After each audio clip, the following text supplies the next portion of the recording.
Nas tranquilas costas do Báltico esconde-se um lugar que ainda ressoa com os ecos da barbárie. Stutthof, um campo de concentração cuja história está marcada pela crueldade indescritível e pelos crimes mais sombrios do regime nazista. Criado inicialmente como um centro de detenção, Stutthof transformou-se em uma máquina de morte, onde milhares de homens, mulheres e crianças enfrentaram condições desumanas, trabalhos forçados e execuções em massa.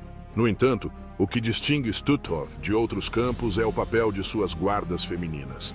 Mulheres jovens, muitas recrutadas da Liga das Moças Alemãs, tornaram-se perpetradoras de crimes atrozes, cometendo abusos e assassinatos com uma frieza assustadora. Seus atos desumanos e sua participação ativa na brutalidade do campo as transformaram em um símbolo da banalidade do mal. Hoje exploraremos a história de Stutthof e as brutais execuções dessas guardas, um capítulo da história que revela os limites mais sombrios da natureza humana.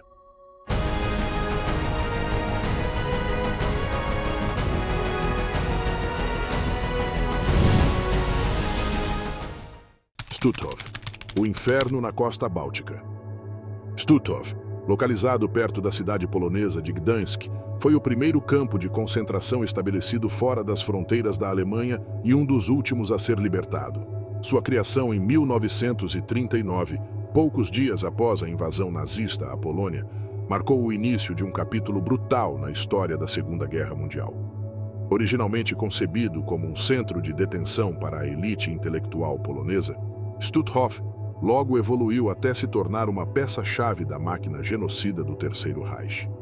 Inicialmente projetado para abrigar algumas centenas de prisioneiros, Stutthof cresceu rapidamente em tamanho e capacidade. Entre 1942 e 1944, o campo expandiu-se para incluir câmaras de gás, crematórios e uma vasta rede de subcampos.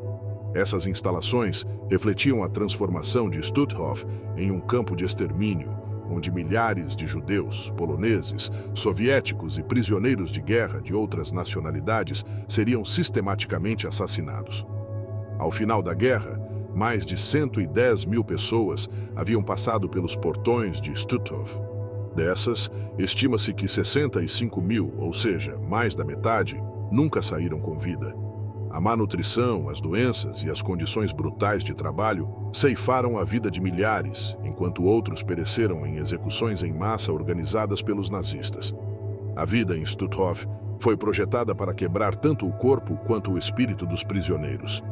Desde sua chegada, eles eram submetidos a um processo de desumanização total. Eram despojados de seus pertences, recebiam um número e eram obrigados a usar uniformes listrados que os transformavam em meras sombras de sua identidade anterior. A fome era uma constante no campo. As rações diárias consistiam em um pedaço de pão duro e uma sopa aguada que mal continha nutrientes. Os prisioneiros trabalhavam longas horas em condições exaustivas, seja construindo infraestrutura para o campo, fabricando munições ou realizando tarefas agrícolas. Aqueles que ficavam muito debilitados eram marcados para a eliminação. Um testemunho de um sobrevivente, coletado em 1945, descreve o impacto dessas condições. Éramos como esqueletos vivos. Cada passo era uma luta. A fome não apenas nos consumia fisicamente, mas também nos roubava nossa humanidade. O frio do inverno na região do Báltico agravava ainda mais o sofrimento dos prisioneiros. Com roupas inadequadas e abrigos mal construídos, muitos sucumbiram a doenças como pneumonia e tuberculose. Agora, dito este contexto, contaremos algo que para aquela época parecia impensável. Em 1942, uma nova figura emergiu na estrutura de Stutthof, as Aufseherinnen, ou guardas femininas. Recrutadas frequentemente da Liga das Moças Alemãs, conhecida como BDM, essas mulheres jovens foram treinadas para supervisionar os prisioneiros e manter a ordem no campo. Embora inicialmente seu número fosse limitado, as guardas femininas desempenharam um papel cada vez mais proeminente à medida que o campo crescia.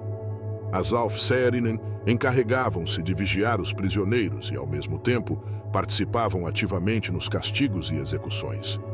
Algumas ganharam reputação por sua crueldade, utilizando métodos sádicos para infligir sofrimento. Entre elas estava Jenny Wanda Barkman. conhecida por sua aparência atraente, mas por sua atitude impiedosa, que frequentemente selecionava prisioneiros para a câmara de gás com um sorriso no rosto. As guardas femininas também supervisionavam as tarefas dos prisioneiros nas fábricas e oficinas do campo. Sabe-se que impunham castigos físicos pelo menor erro, utilizando chicotes e outros instrumentos. Sua presença em Stutthof desafiou a percepção tradicional das mulheres como figuras de compaixão e cuidado, demonstrando que a ideologia nazista poderia corromper até os valores mais básicos da humanidade. No entanto, surge uma pergunta: qual era o propósito final de Stutthof? Pois, em 1944, com o avanço do Exército Vermelho, os nazistas intensificaram os esforços para destruir qualquer evidência de seus crimes em Stutthof. No entanto, as execuções em massa continuaram até os últimos dias do campo. À medida que os prisioneiros eram enviados em marchas da morte para outros campos ou para o interior da Alemanha, o horror de Stutthof estendia-se além de suas fronteiras. E isso será o próximo tema que abordaremos. O que eram essas conhecidas como Marchas da Morte e o que implicavam a nível físico e mental. Marchas da Morte. Os últimos dias de horror. Nos últimos meses da Segunda Guerra Mundial, quando a derrota nazista tornava-se inevitável, os campos de concentração transformaram-se em cenários de um horror ainda maior. As chamadas Marchas da Morte foram implementadas como uma tentativa desesperada dos nazistas de evacuar os campos, ocultar evidências de seus crimes e evitar que os prisioneiros fossem libertados pelas forças aliadas. Stutthof não foi exceção. Entre o final de 1944 e o início de 1945, dezenas de milhares de prisioneiros foram obrigados a caminhar longas distâncias em condições extremas. Agora nos perguntamos: como começaram essas marchas? Relatos contam que em setembro de 1944, quando as forças soviéticas começaram a se aproximar do Báltico, os nazistas ordenaram a evacuação parcial de Stutthof. Os prisioneiros, debilitados por anos de má nutrição e trabalhos forçados, foram retirados do campo e obrigados a percorrer quilômetros sob um frio gélido. Essas marchas, conhecidas como Marchas da Morte, prolongaram-se pelos meses seguintes, até que Stutthof foi finalmente libertado em maio de 1945. No entanto, o propósito dessas marchas era duplo: impedir que os prisioneiros sobreviventes testemunhassem sobre os crimes nazistas e continuar utilizando sua força de trabalho em outros campos ou fábricas. No entanto, para os prisioneiros, essas marchas significaram uma descida ainda mais profunda ao sofrimento. E isso será o que lhes contaremos a seguir. Essas marchas eram conduzidas sob condições brutais. Os prisioneiros eram obrigados a caminhar durante jornadas intermináveis, muitas vezes sem comida nem água. Aqueles que caíam de exaustão ou doença eram executados cruelmente no local pelos guardas. Os testemunhos recolhidos após a guerra descrevem cenas de horror: corpos abandonados nas estradas, mulheres e crianças morrendo de frio, e guardas que impunham castigos impiedosos pelo menor ato de fraqueza. Um sobrevivente, identificado como Mikhail T., descreveu sua experiência. Caminhávamos sem descanso, com os pés sangrando e o corpo tremendo de frio. Aqueles que caíam não recebiam ajuda, apenas o disparo de um rifle. Alguns de nós se perguntavam se seria melhor parar de caminhar e aceitar o fim. As condições climáticas agravavam o sofrimento.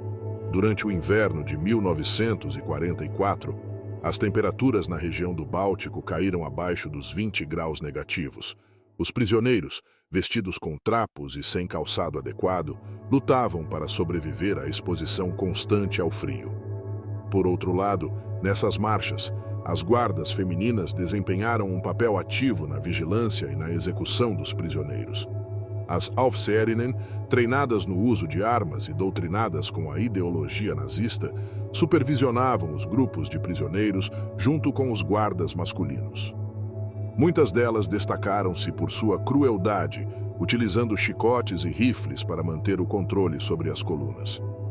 Um testemunho de Sara B., uma sobrevivente polonesa, descreve o comportamento de uma dessas guardas. Lembro-me de uma mulher que nos vigiava. Ela nos batia se não caminhássemos rápido o suficiente. Uma vez, Vi como ela atirou em uma mãe que havia caído no chão com seu filho nos braços. Seu rosto não mostrou emoção alguma. Jenny Wanda Barkman, apelidada de A Bela Fantasma, da qual falaremos mais a fundo adiante, é lembrada como uma das mais brutais durante as marchas de Stutthof. Segundo testemunhos, Barkman não apenas executava prisioneiros, mas o fazia com uma aparente satisfação. Um relatório posterior ao julgamento de 1946 detalhou como Barkman participou da seleção de prisioneiros que não podiam continuar caminhando, condenando-os a serem executados no ato. Além disso, uma descoberta recente nos arquivos alemães lançou luz sobre uma estratégia utilizada pelos nazistas durante essas marchas. As rotas eram planeadas para passar por áreas despovoadas, com o objetivo de minimizar o número de testemunhas. No entanto, alguns residentes locais presenciaram o horror. Um camponês alemão que vivia perto de uma das rotas declarou anos depois: "Nós os víamos passar à distância. Não podíamos nos aproximar, mas sabíamos que estavam morrendo. O silêncio era quebrado apenas por tiros e gritos." Outro achado significativo veio de documentos desclassificados em 2018, que revelaram como as guardas femininas recebiam incentivos por manter o controle durante as marchas. Esses incentivos incluíam dias de folga adicionais e acesso a bens confiscados dos prisioneiros, o que fomentava ainda quais implicações essas marchas traziam para os prisioneiros. As marchas não apenas ceifaram a vida de milhares de prisioneiros, mas também deixaram cicatrizes profundas nos sobreviventes. As descrições desses eventos mostram como a fome, o frio e a violência sistemática reduziam os prisioneiros a um estado de desespero absoluto. Um fragmento de um diário recuperado de um prisioneiro desconhecido fornece uma visão dilacerante. Caminhamos como sombras. Não há tempo para chorar os mortos, nem força para ajudar os vivos. Apenas seguimos, porque parar significa o fim. O trauma psicológico das marchas perseguiu os sobreviventes por toda a vida. Muitos sofreram pesadelos recorrentes, incapazes de esquecer as imagens de seus companheiros caindo e sendo executados. Infelizmente, o estresse pós-traumático fazia parte do dia a dia desses sobreviventes. Quando Stutthof foi finalmente libertado em maio de 1945, milhares de prisioneiros ainda estavam em marcha ou haviam perecido no caminho. As forças soviéticas encontraram um campo praticamente deserto, com apenas um punhado de sobreviventes que haviam escapado das marchas. As marchas da morte de Stutthof permanecem como um dos capítulos mais sombrios da história do Holocausto. Além da crueldade inerente a essas evacuações forçadas, elas revelam até que ponto o regime nazista estava disposto a ir para ocultar seus crimes e perpetuar sua ideologia, mesmo em seus últimos dias. A Liga das Moças Alemãs, as mulheres mais cruéis da Alemanha. Na Alemanha nazista, o doutrinamento ideológico não se limitou aos homens. Jovens mulheres foram recrutadas massivamente em organizações como a Liga das Moças Alemãs, o equivalente feminino das juventudes hitleristas. Através da BDM, o regime inculcou nessas adolescentes os ideais do nazismo, preparando muitas para desempenhar papéis cruciais na máquina de opressão, incluindo posições como guardas nos campos de concentração. Então, como funcionava o doutrinamento na BDM? Pois, fundada em 1932, a BDM foi projetada para treinar as jovens alemãs como mães do futuro e defensoras do Reich. A partir dos 14 anos, as participantes eram imersas em uma educação estritamente ideológica. Aprendiam sobre os princípios da pureza racial, o sacrifício pela nação e a obediência absoluta ao Führer. Os relatos da época revelam que as atividades da BDM não se limitavam a encontros sociais e atividades esportivas. Também incluíam lições sobre biologia racial e o dever de defender o Reich contra seus inimigos. Uma sobrevivente do programa, identificada como Ingrid H., relatou décadas depois: "Nos ensinavam que éramos superiores, que nosso sangue nos fazia especiais. Aos 13 anos, já acreditávamos que era nosso dever proteger a grandeza da Alemanha." Com o início da guerra, muitas jovens mulheres formadas na BDM foram recrutadas para trabalhos em fábricas, hospitais ou como auxiliares na frente de batalha. No entanto, à medida que a necessidade de pessoal nos campos de concentração cresceu, Várias dessas mulheres foram transferidas para funções como guardas. O treinamento para se tornar Aufseherinnen, guardas femininas, incluía instrução no uso de armas, táticas de vigilância e, o mais importante, a dessensibilização ao sofrimento humano. Os instrutores incutiam nelas que os prisioneiros eram inimigos do Reich, indignos de compaixão. Curiosamente, documentos recentemente desclassificados revelam que muitas dessas mulheres aceitaram suas novas posições não apenas por ideologia, mas também por incentivos materiais. Os guardas nos campos recebiam melhores rações de comida, roupas e privilégios que não estavam disponíveis para outros trabalhadores civis. Embora a propaganda nazista retratasse as Aufseherinnen como defensoras leais da nação, os testemunhos posteriores mostram que as motivações dessas mulheres eram diversas. Algumas, profundamente doutrinadas, acreditavam genuinamente na causa nazista.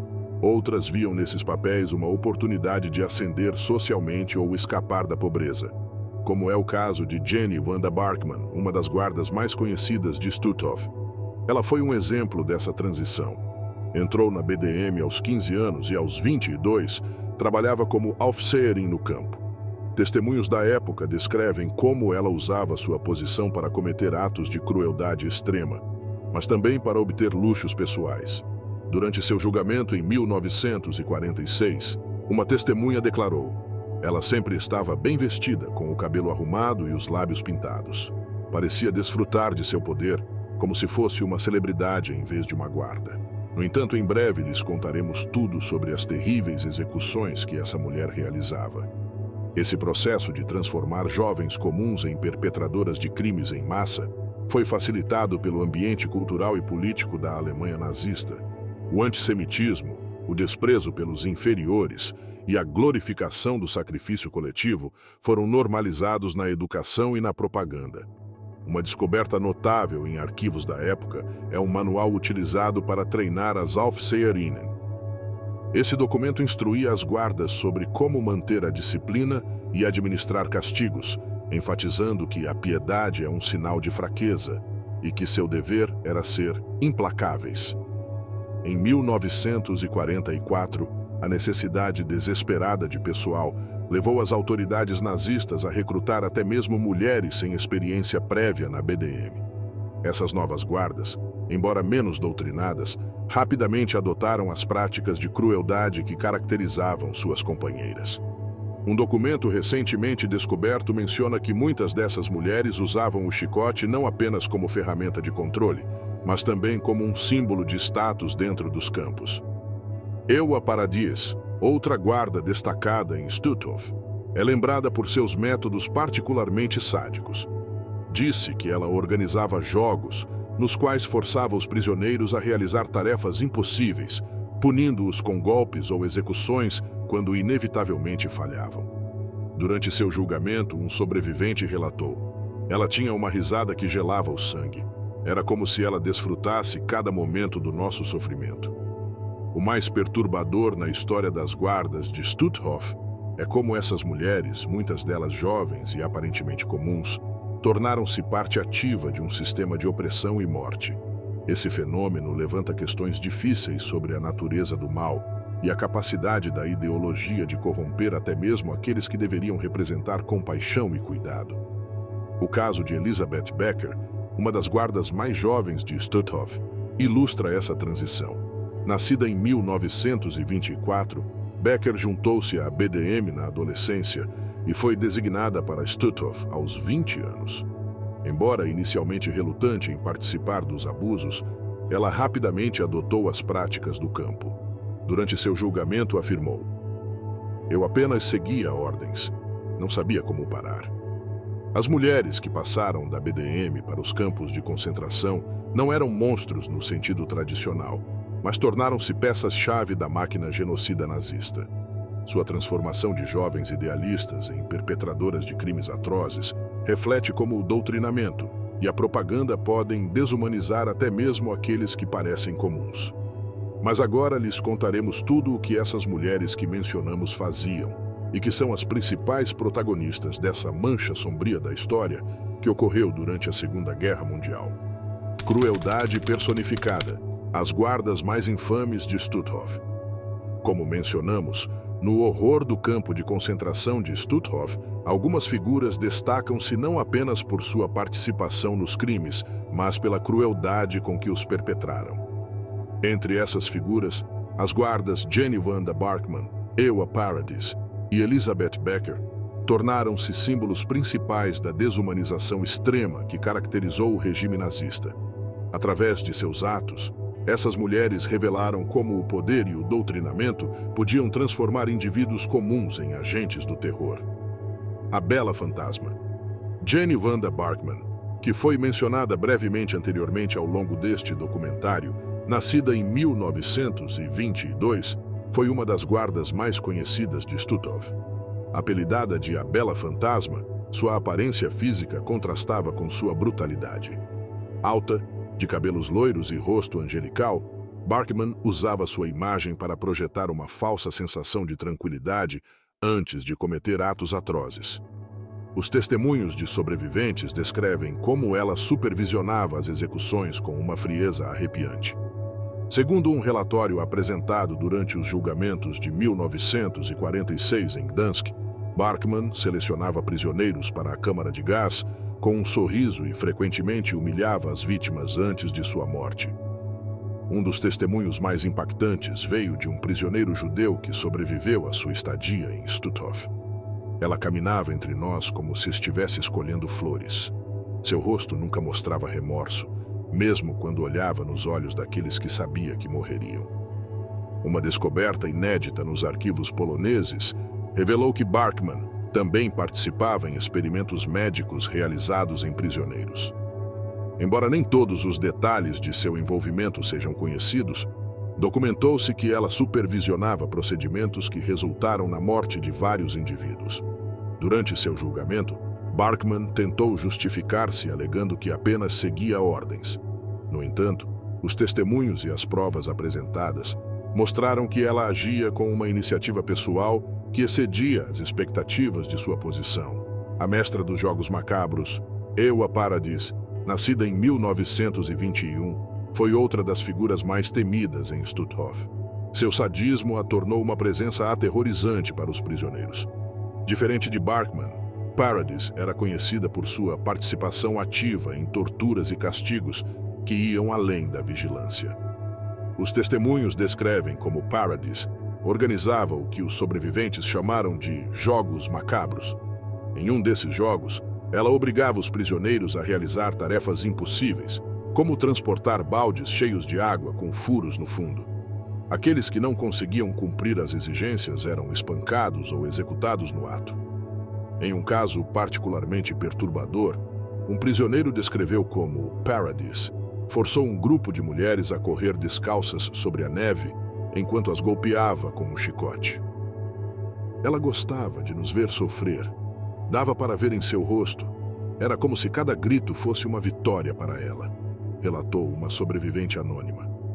Documentos desclassificados em 2020 revelaram que Paradis também estava envolvida na supervisão das marchas da morte de Stutthof.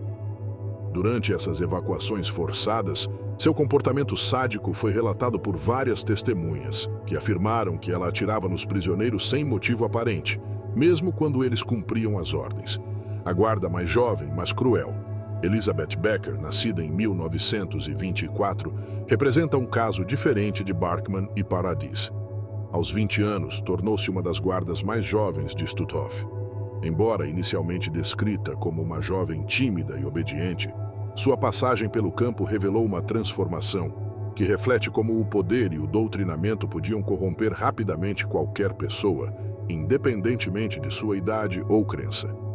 Becker havia trabalhado em uma fábrica antes de ser recrutada como Aufseherin em 1944. Apesar de sua falta de experiência prévia, ela adaptou-se rapidamente ao ambiente do campo, participando das seleções de prisioneiros para as câmaras de gás e dos castigos físicos. Um sobrevivente de Stutthof lembrou como Becker supervisionava a queima de corpos nos crematórios. Ela não falava muito, mas sua presença era suficiente para nos aterrorizar. Havia algo perturbador na forma como ela observava, como se estivesse aprendendo com cada ato de crueldade. Durante seu julgamento, Becker tentou apresentar uma imagem de inocência, argumentando que sua juventude e inexperiência a haviam levado a cometer erros. No entanto, os testemunhos e as provas mostraram que ela participava ativamente das atrocidades do campo. Um detalhe curioso revelado em seu julgamento foi que Becker havia escrito cartas para sua família durante seu tempo em Stutthof, descrevendo seu trabalho como difícil, mas necessário para a proteção da Alemanha. Essas cartas, preservadas em arquivos poloneses, oferecem uma visão do doutrinamento que moldou sua percepção dos crimes que cometia.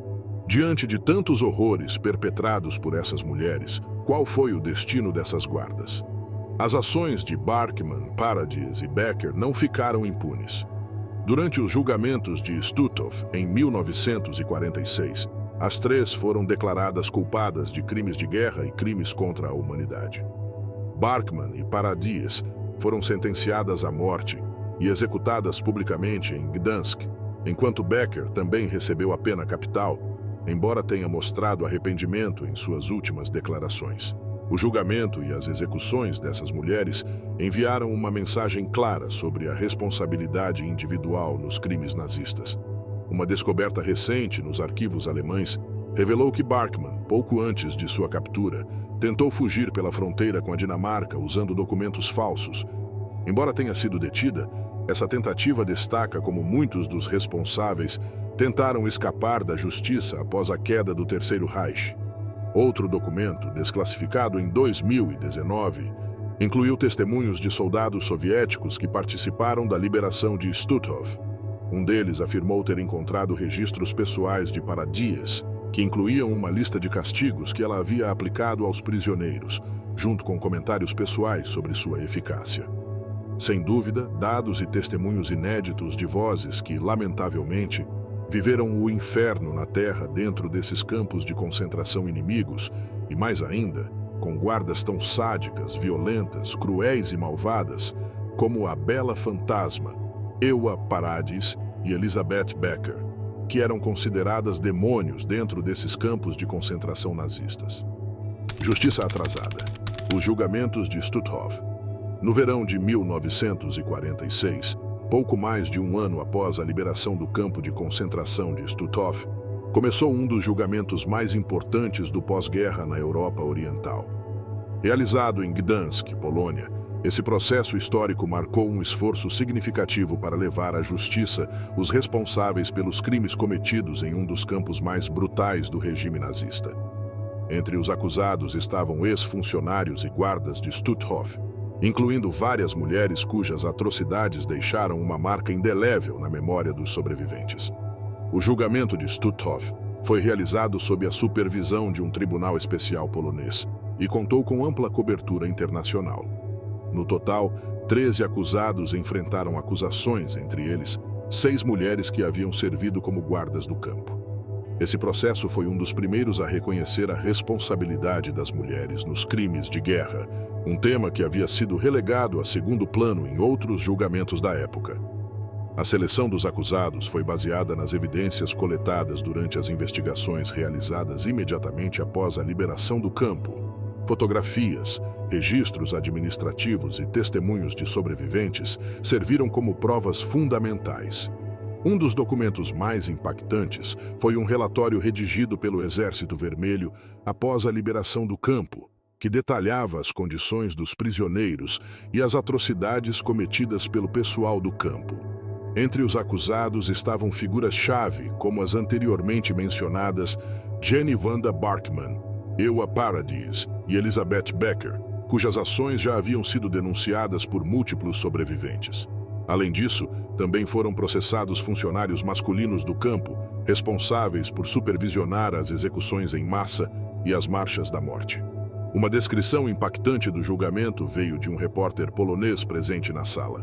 Os acusados sentaram-se em silêncio, com expressões que oscilavam entre a indiferença e a ansiedade. Alguns tentavam justificar suas ações como obediência a ordens, enquanto outros mantinham um silêncio sepulcral. O julgamento incluiu testemunhos de mais de 30 sobreviventes, cujas palavras deixaram o tribunal e o público sem fôlego. Esses relatos detalharam as condições desumanas do campo, os castigos brutais e as execuções sumárias realizadas sob a supervisão dos acusados. Um dos testemunhos mais comoventes foi o de Anna K., uma mulher judia que sobreviveu a Stutthof e descreveu como Jenny Wanda Barkman selecionava prisioneiros para a câmara de gás. Lembro-me de como ela caminhava entre nós, sorrindo.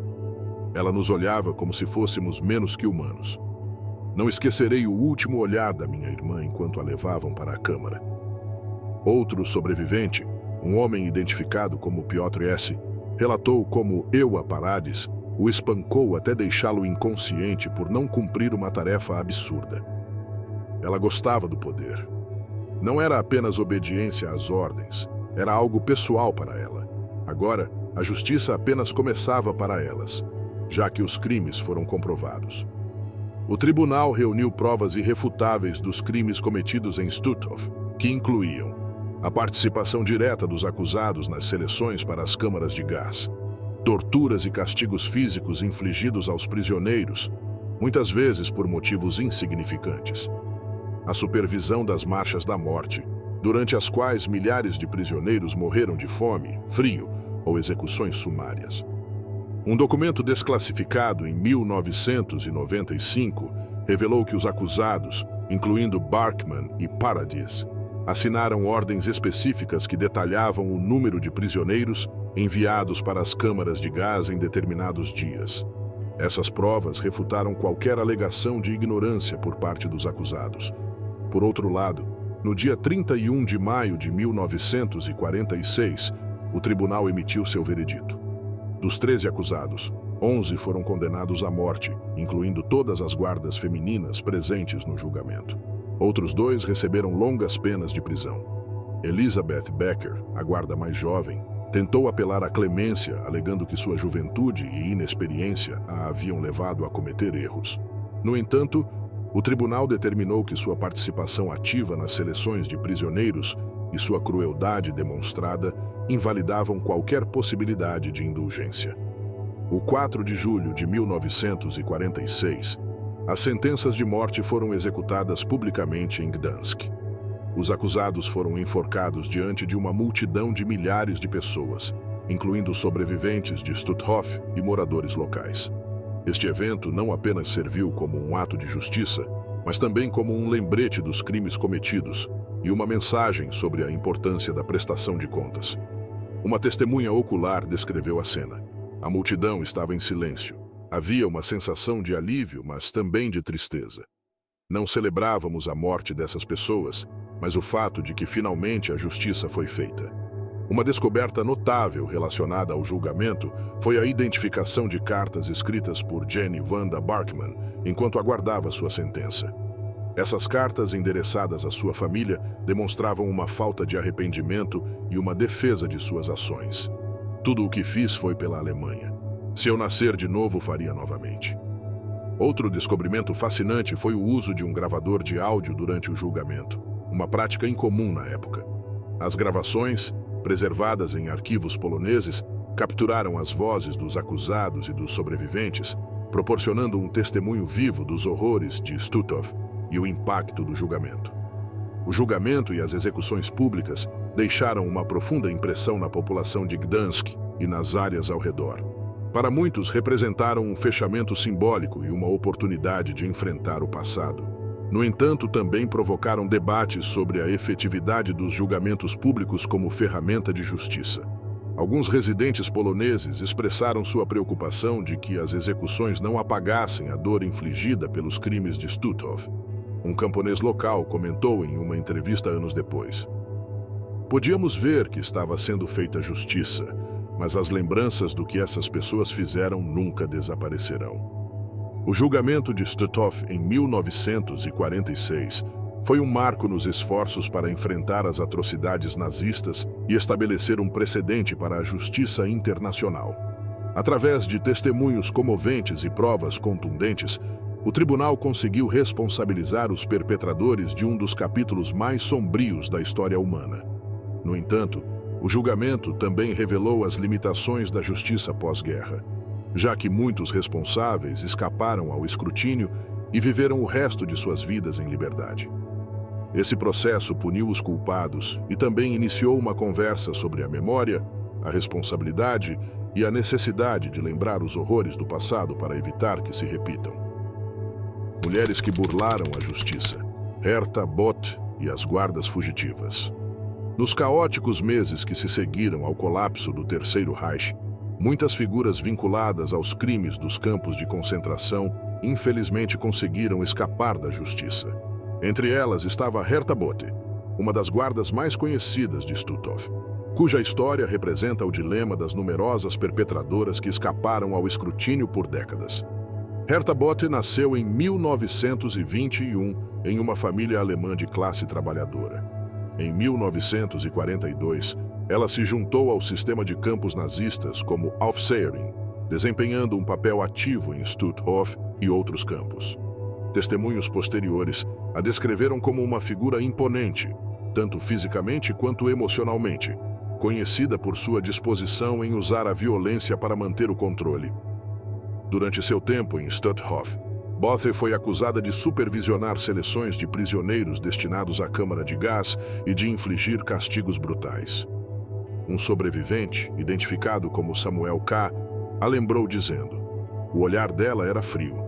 Se tentássemos explicar algo, ela respondia com socos. Era como se ela gostasse de nos lembrar de que não valíamos nada para ela." No entanto, ao contrário de outras guardas processadas em 1946, Both conseguiu desaparecer após a liberação do campo. Aproveitando o caos do pós-guerra, ela se misturou entre os refugiados e evitou ser identificada por vários anos. Herta Both não foi a única a escapar. Muitas guardas de campos de concentração aproveitaram o colapso das autoridades nazistas para fugir. Algumas utilizaram documentos falsificados, enquanto outras se mudaram para regiões rurais ou assumiram novas identidades. Uma descoberta recente em arquivos desclassificados em 1998 revelou que várias dessas mulheres foram assistidas por redes clandestinas que operavam na Europa, facilitando seu deslocamento para locais seguros. No caso de Both, acredita-se que ela tenha viajado inicialmente para a região da Baviera, antes de se estabelecer em Hamburgo sob um nome falso. Curiosamente, muitas dessas guardas não se afastaram muito de seus locais de origem. Ao retornar a pequenas comunidades, conseguiram se integrar novamente ao tecido social, passando despercebidas. Mas nem tudo eram flores. A sorte de Both mudou em 1951, quando foi identificada e presa pelas autoridades britânicas. Durante seu interrogatório, negou qualquer participação ativa nos crimes de Stutthof, alegando que apenas cumpria ordens. No entanto, os testemunhos dos sobreviventes e as provas coletadas refutaram suas declarações. Um dos documentos apresentados durante seu julgamento continha registros detalhados que ligavam Both ao transporte de prisioneiros para as câmaras de gás. Além disso, uma testemunha polonesa descreveu como a viu bater em uma mulher grávida até deixá-la inconsciente. Ela não mostrava piedade. A mulher caiu no chão e Herta simplesmente seguiu em frente, como se nada tivesse acontecido, relatou a testemunha. Em 1953, Both foi condenada a 10 anos de prisão, mas sua pena foi posteriormente reduzida, permitindo sua liberação em 1957. Embora sua captura tenha sido um marco, muitas outras guardas continuaram a escapar da justiça. Existem também muitos casos de justiça tardia. Entre 2018 e 2021, a justiça finalmente alcançou algumas das guardas que haviam conseguido escapar por décadas. Esses julgamentos, embora simbólicos devido à avançada idade das acusadas, representaram um esforço para reconhecer os crimes e proporcionar um fechamento para os sobreviventes. Um dos casos mais destacados foi o de Irmgard Furchner, que havia trabalhado como secretária em Stutthof. Em 2021, ela foi julgada na Alemanha sob acusações de cumplicidade em mais de 10 mil assassinatos. Durante o julgamento, sobreviventes como Moshe D. testemunharam sobre as atrocidades cometidas no campo, enfatizando a responsabilidade de quem trabalhava em funções administrativas. Não importa se assinavam documentos ou carregavam um rifle. Todos contribuíram para o sistema que destruiu nossas vidas, declarou Moshe. Uma descoberta recente relacionada a esses julgamentos foi o aparecimento de cartas escritas por algumas das acusadas para suas famílias durante a guerra. Essas cartas, preservadas em arquivos alemães, ofereceram uma visão inquietante de sua mentalidade. Em uma delas, uma guarda não identificada escreveu: "Este trabalho é difícil, mas é pelo bem da Alemanha. Os prisioneiros não são pessoas, apenas ferramentas que devemos usar." Além disso, em 2020, uma equipe de pesquisadores descobriu uma lista de nomes em um antigo arquivo de Stutthof, que incluía guardas femininas que não haviam sido processadas. Essa descoberta levou a novas investigações para localizar possíveis perpetradoras ainda vivas. Esses julgamentos recentes geraram debates sobre a efetividade e o propósito de processar pessoas de idade avançada. Alguns argumentam que esses processos chegam tarde demais para ter um impacto significativo, enquanto outros insistem que são essenciais para preservar a memória histórica e enviar uma mensagem clara sobre a responsabilidade individual. Nas palavras de um promotor alemão envolvido no julgamento de 2019, esses julgamentos não são apenas sobre o passado, são um lembrete de que a justiça nunca deve ser esquecida, mesmo quando chega tarde. De forma muito injusta, a história de Herta Both e outras guardas que escaparam da justiça destaca tanto as limitações quanto a persistência dos esforços para responsabilizar os perpetradores de crimes de guerra. Embora algumas tenham conseguido evitar a punição imediata, suas ações deixaram uma marca indelével na memória coletiva e nos sobreviventes. Como disse um sobrevivente durante o julgamento de 2021, ver alguém responder pelos seus crimes, mesmo que seja tantos anos depois, é um consolo. Nos lembra que nossas histórias importam. As pegadas da barbárie. Lições de Stutthof e suas guardas. O caso de Stutthof e as atrocidades cometidas por suas guardas representam um dos episódios mais sombrios do regime nazista. Para além dos crimes documentados, a história deste campo de concentração deixa um legado histórico e moral que exige uma profunda reflexão. Stutthof foi o primeiro campo de concentração construído fora da Alemanha, e podemos dizer que simboliza a expansão da máquina genocida nazista para territórios ocupados. Durante os 6 anos de sua operação, de 1939 até 1945, Stutthof passou de ser um centro de detenção para se tornar um campo de extermínio, adaptando-se às necessidades do regime para implementar a solução final, que chamaremos assim para não usar uma expressão cruel. O campo foi liberado em maio de 1945, mas o impacto de seus horrores perdurou muito depois. Os julgamentos posteriores, os testemunhos dos sobreviventes e as descobertas em seus arquivos permitiram documentar meticulosamente a dimensão dos crimes cometidos. No entanto, esse processo também revelou lacunas na justiça do pós-guerra, já que muitos perpetradores conseguiram evitar a punição durante décadas. Uma curiosidade pouco conhecida é que, entre os documentos recuperados em Stutthof, foi encontrado um diário pertencente a um funcionário nazista que supervisionava o campo. Em suas páginas, ele se referia aos prisioneiros como números sem nome e descrevia as câmaras de gás como soluções técnicas. Essa descoberta sublinha como o regime desumanizou sistematicamente suas vítimas, transformando o genocídio em um processo burocrático. A participação das guardas femininas nos crimes de Stutthof é um aspecto que gerou um intenso debate acadêmico e histórico. Essas mulheres, muitas delas jovens recrutadas pela Liga de Meninas Alemãs, desempenharam um papel ativo nas torturas, execuções e supervisão de prisioneiros. Sua implicação desafia os estereótipos de gênero tradicionais e demonstra que a ideologia nazista permeou todas as camadas da sociedade. Durante os julgamentos de 1946, os testemunhos dos sobreviventes revelaram o nível de crueldade dessas guardas. No entanto, suas ações também levantam questões sobre a responsabilidade individual e a capacidade do adoctrinamento para transformar pessoas comuns em perpetradores de crimes em massa. Uma frase registrada no julgamento de Ewa Parades captura essa dualidade. Não era um monstro, era uma mulher comum que se tornou algo inimaginável. O estudo de Stutthof e suas guardas não é apenas um olhar sobre o passado, também é um alerta para o presente e o futuro. Apenas imaginar o que poderia significar se algo assim acontecesse em nossos tempos. As atrocidades cometidas nesse campo demonstram como um sistema ideológico pode corromper instituições, normalizar a violência e desumanizar grupos inteiros de pessoas. Uma lição crucial é a importância da memória histórica. Preservar os testemunhos dos sobreviventes, os documentos e os locais históricos é essencial para evitar que esses eventos sejam minimizados ou distorcidos. Nas palavras de um historiador polonês que trabalha na conservação de Stutthof, cada pedra desse campo conta uma história. Se não ouvirmos, corremos o risco de repetir os erros do passado. Stutthof também nos deixa várias curiosidades e descobertas recentes. Em 2020, uma equipe de arqueólogos descobriu um esconderijo subterrâneo nas proximidades de Stutthof, que continha objetos pertencentes aos prisioneiros. Entre eles estavam cartas, fotografias e pequenas relíquias pessoais.